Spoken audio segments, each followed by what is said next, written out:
Superman number 18, written by Scott Lobdell, art by Aaron Cooter, Tyler Kirkham, and Robson Roca.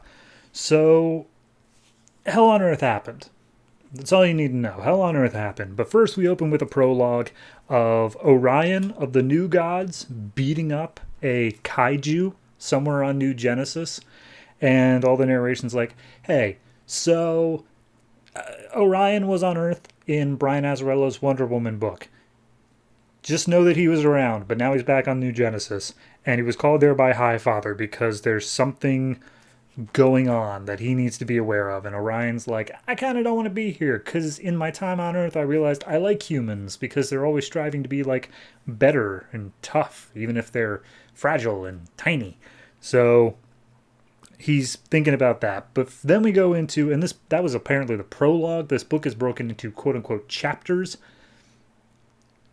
So, Chapter 1, the United States Senate is holding a hearing on the fact that the Fortress of Solitude was apparently not known about before, and now it is. And they're like, hey, Superman, why are you keeping a fortified bunker at the top of the world? And Superman's in front of the Senate, and he's like, I live there.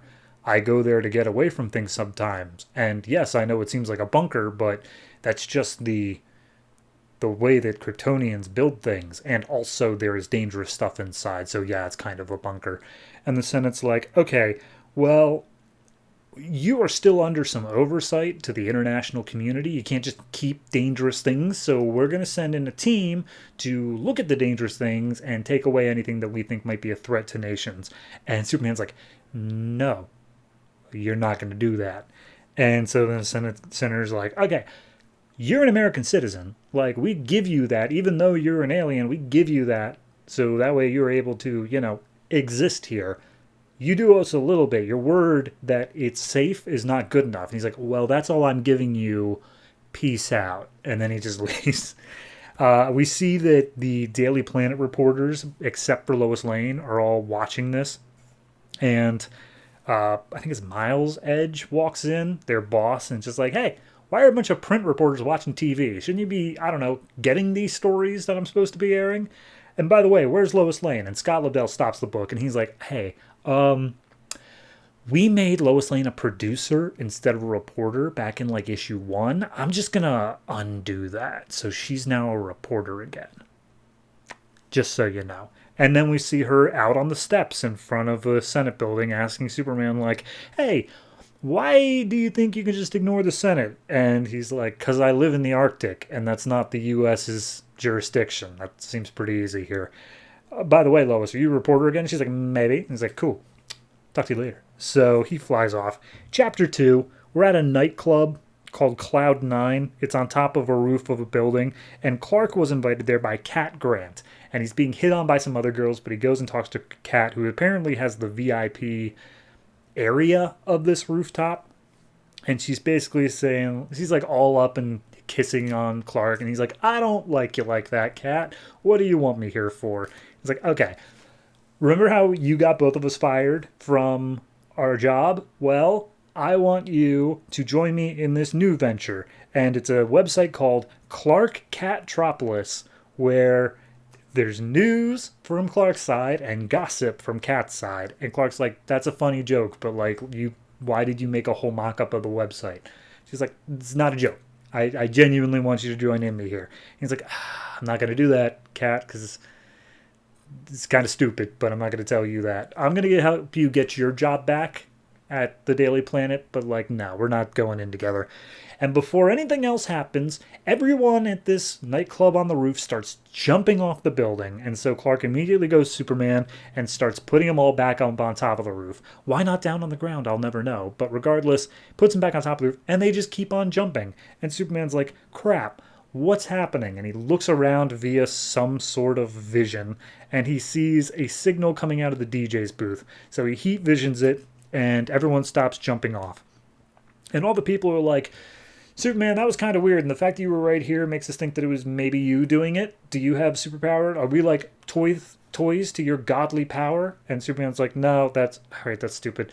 And Cat Grant comes up being like, Superman, any words on what just happened here? And he's like, I'm sorry, for what website? And it's like, Clark Catropolis. And it's like, that sounds stupid. Superman says that sounds stupid.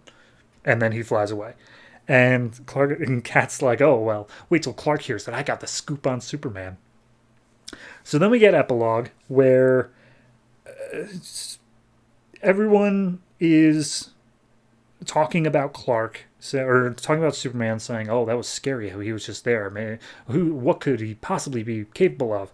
And then we see over at Star Labs across the city, some scientists are picking up some electroencephalogram activity in the brain, indicating REM sleep of a Mr. Hector Hammond, who I think is a psychic from like the Green Lantern books, but he's here now. And because he has REM sleep and he's dreaming, could he be responsible for this?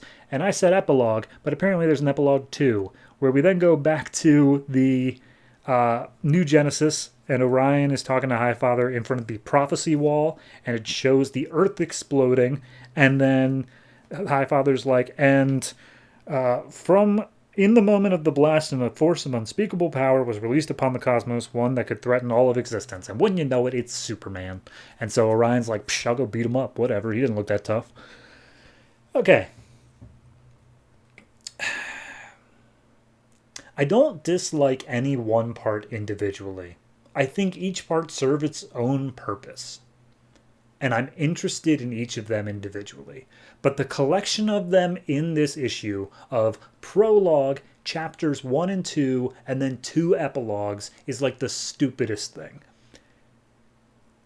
I would have much preferred everything we saw there if they didn't put it into these weird ass little chapter bits. And I know that it's just like the framing of the, like, it's practically just a narration box saying, and then over here, but the fact that they so deliberately labeled them as separate parts rather than just letting it feel like one continuous story really bothered me for some reason.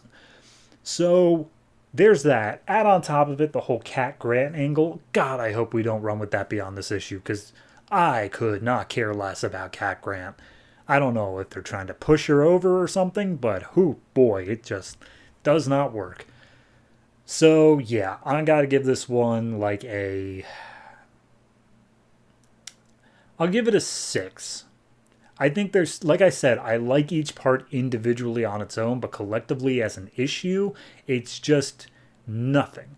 There's just nothing to it. And if the big bad of the whole thing ends up being Hector Hammond, so be it, but I don't care about it yet. They still need to work to make me care for it. So, yeah.